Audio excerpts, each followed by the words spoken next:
just won't be. And because he hasn't played nearly enough. But we will be talking about the MVP ladder, the NFL version of the Heisman hierarchy.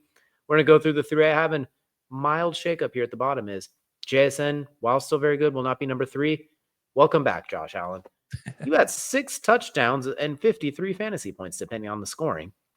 Fantasy points are not necessarily the end-all be-all with this, but 6 touchdowns in a game against the Tampa Bay Buccaneers, who I know they've faltered a little bit recently. They're still ahead of the division. They're still a playoff team. I still think a very good team.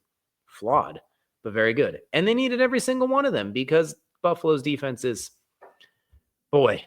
That run defense is terrible. That's the only way I could put it. And their pass defense is opportunistic at best. So they need Superman Josh Allen, which it looks like we're getting again. The turnovers are back, but the touchdowns are back in spades too. No more ball control, Josh Allen. We got chaos, Josh Allen, and I like that. So number 3 for Josh Allen. Number 2, not a movement. Not much movement here. Jonathan Taylor sticking at the number 2 spot. Still after his bye week, leads the NFL in rushing by over 200 yards.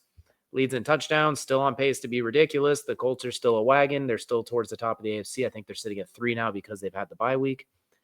He's going to stay here for now. We'll see after this Kansas City game. Kansas City, that do all basically do or die for them. We'll see. Maybe he goes up, maybe he goes down. But at number 1, still no surprise, Matthew Stafford. Couple of touchdowns, very not overly dramatic game against Seattle, but we know how good Seattle's defense is. They could arguably be one of the best in the NFL. Sam Darnold kept giving the ball, so they kept kind of just being conservative with it. Just like, you know what? We're chill. Dink, dunk, move the ball. Couple of touchdowns. Very effective. Still at an incredible pace that leads the NFL in touchdown passes. Hasn't thrown an interception since, I think, week 4. Since September 21st, if I'm not mistaken. So right now, Matthew Stafford in a similar vein of Fernando Mendoza, just with a little bit less. He hasn't pulled away as much. Like Mendoza is running away, where Stafford's just at the front. If it's a carriage, he's the one horse in the front. Then it's 2 by 2 by 2 the rest of the way. So right now we have Matthew Stafford still leading the way with JT and Josh Allen slowly behind. I don't mind this at all.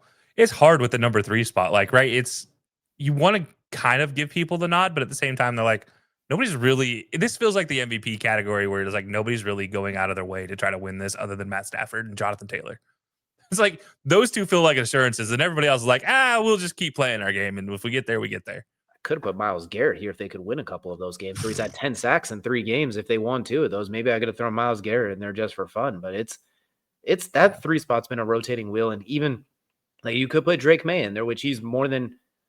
I have no problem with someone putting Drake Maye in there. They haven't had the bye week, so he leads the NFL in passing yards.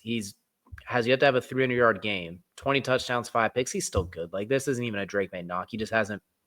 The team's success hasn't been like what Josh Allen's done, where the Bills, if he doesn't score 6 touchdowns, they lose that game.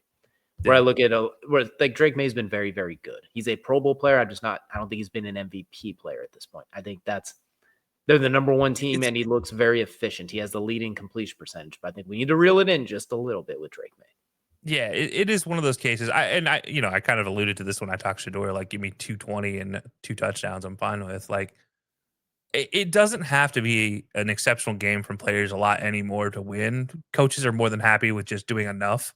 Like, there's not a lot of coaches that are just out here like, no, we're going to go pillar to post, front running, 45-7. Like, there's very few coaches that want to do that nowadays because of all the injuries. So it just does feel like this year is one of those ones like, Jonathan Taylor has to do this for the Colts. So he's up there. Matt Stafford has to be the guy for the Rams because that defense is still not great. It's not great enough to help him out a lot. So it's him and Puka, which honestly, if Puka didn't get injured, you might have a case for putting Puka up here in the top 3 as well for what he was doing. Devontae's just casually leading the NFL in touchdown catches as the number 2 quote unquote receiver on top of it. Yeah. So, but yeah, like, I don't hate this at all. Like I said, Jonathan Taylor to me has been exceptional all year long. And if you want to give it to any non-quarterback at any point in time, this seems like the case where Jonathan Taylor, as long as he doesn't fall off, can keep excelling. I hope he doesn't fall off. He's on my fantasy team, on every one of my fantasy teams for the most part. So please don't fall off, JT. Matt Stafford, on the other hand, like, as fine as wine, keeps getting better with age. So it's crazy to me. Like, we talked about this preseason, his back injury, how scary was it? I was not a big fan of it. I thought it was going to be terrible. I was wrong. I'm eating crow. Like I said earlier, I eat crow regularly on this show. This is another one that I was like, nah, Matt Stafford won't be great. The Rams aren't going to be great. Well, I was wrong. I was very wrong. Same. I'm starting to think that it was a hoax. I just think he didn't want to go to training camp because he has all the answers to the test already. So he's just comfortable back there. Basically, He was He already probably just knows. trying to avoid the TikTok memes with the Rams social media team. I can't blame him either. I mean, he's 41 years old. He knows all the answers to the test. He's like, just let me go out there and sling it. Look at my weapons. Just don't let me get assaulted. We'll be fine. We got this. And sure enough, that's exactly what he's doing. That 3 spot meant JSN, Drake Maye. Yeah. Outside chance of Dak, very far outside chance, but it's still possibly something like that. There's so many different options. Baker's still not terribly far behind. The last few weeks have been a little bit rough for that, but he's not. Jalen Hurts statistically looks like he'd be in there. Eye test says absolutely not because the Eagles' offense is obnoxious and I hate it. Up until last week, you could add Jared Goff. That number 3 spot's rotating a lot. We're going to see how it goes moving forward, and there's still a lot of season left. All 3 of these guys could be off of it by the final one, but let us. They won't be, but let us know down below what your guys' MVP ladder looks like as we head into week 12, and that's now going to